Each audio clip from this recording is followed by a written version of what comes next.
اللہ کے نام سے شروع جو بڑا مہربان نہایت رحم کرنے والا ہے۔ جب مکہ میں کافروں کا مسلمانوں پر ظلم بڑھنے لگا، جب کافر مسلمانوں کو طرح طرح کی تکلیفیں دینے لگے، تو اللہ تعالیٰ کے حکم کے مطابق حضور اکرم صلی اللہ تعالیٰ علیہ وآلہ وسلم نے مکہ سے مدینہ ہجرت فرمائی۔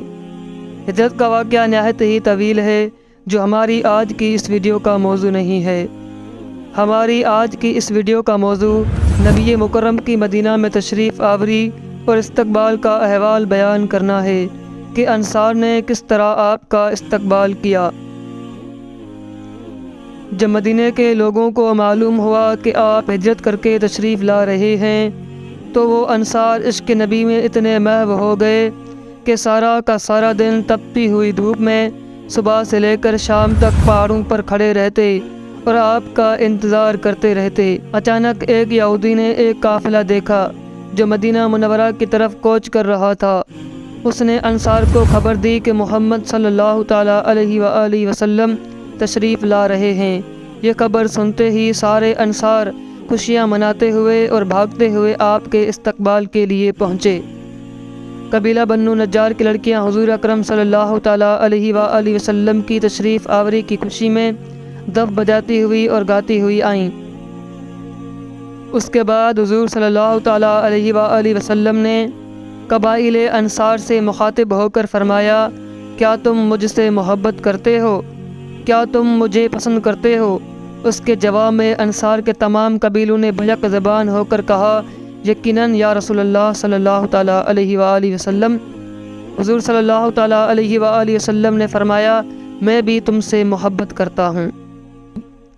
جب آپ مدینے میں داخل ہوئے تو مدینے کی باپردہ عورتیں اپنے اپنے گھروں کی چھتوں، دروازوں اور گلیوں میں کھڑی ہو کر دید مصطفیٰ میں جھومتی رہیں۔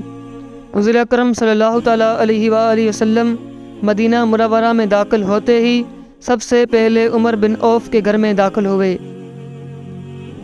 جس جگہ بعد میں مسجد قباء بنائی گئی۔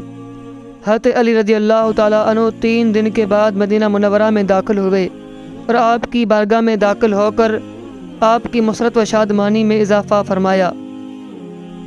سیرت نگار حضرات فرماتے ہیں کہ حضرت علی رضی اللہ تعالیٰ عنہ مکہ مکرمہ سے پیدل سفر کرتے ہوئے آئے تھے۔ آپ کے پاس کوئی سواری نہیں تھی۔ پیدل چلنے کی وجہ سے آپ کے پاؤں میں چھالے پڑ گئے تھے۔ حضور صلی اللہ تعالیٰ علیہ وآلہ وسلم نے چھالوں پر دست اقدس پھیرا تو وہ اسی وقت ٹھیک ہو گئے تھے۔ مدینے میں آنے کے بعد جب لوگ آپ صلی اللہ تعالیٰ علیہ وآلہ وسلم سے ملاقات کے لیے آ رہے تھے تو اس وقت آپ ایک درخت کے سائے میں سر مبارک جھکا کر بیٹھ گئے اور آپ پر سکوت و خاموشی غالب رہی۔ حضرت ابوبکر صدیق رضی اللہ تعالیٰ عنہ لوگوں سے ملاقات میں مشغول تھے۔ لوگوں کے دلوں میں آپ سے ملنے کی بہت چاہت تھی جو وقت کے ساتھ اور بڑھ رہی تھی۔ ان میں سے بہت سے ایسے لوگ بھی تھے جنہوں نے کبھی آپ کا دیدار نہیں کی۔ وہ حضرت ابوبکر صدیق رضی اللہ تعالیٰ عنہ کو ہی نبی گمان کر رہے تھے۔ جب دھوپ بڑھنے لگی تو یار غار نے اپنی چادر پھیلا کر آپ صلی اللہ تعالیٰ علیہ وآلہ وسلم کے سرہانے کھڑے ہو گئے۔ یہ منظر دیکھ کر جو لوگ آپ کو نبی تصور کر رہے تھے ان کا شبہ دور ہو گیا اور ان کو یقین ہو گیا کہ درخت کے نیچے بیٹھا ہوا شخص ہی نبی اکرم صلی اللہ تعالیٰ علیہ وآلہ وسلم ہے۔ آپ تقریباً 20 دن تک یہیں مقیم رہے۔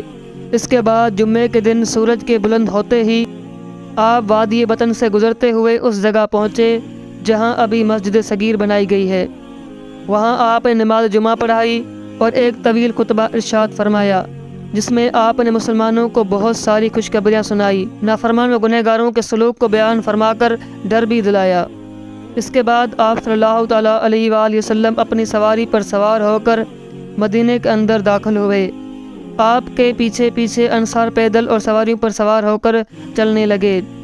آج کی ویڈیو میں اتنا ہی۔ اگر ویڈیو اچھی لگی تو ویڈیو کو لائک کر دیں اور چینل کو بھی ضرور سبسکرائب کریں، اور اس کے آگے کیا ہوا جاننے کے لیے کمنٹ میں پارٹ 2 لکھیں۔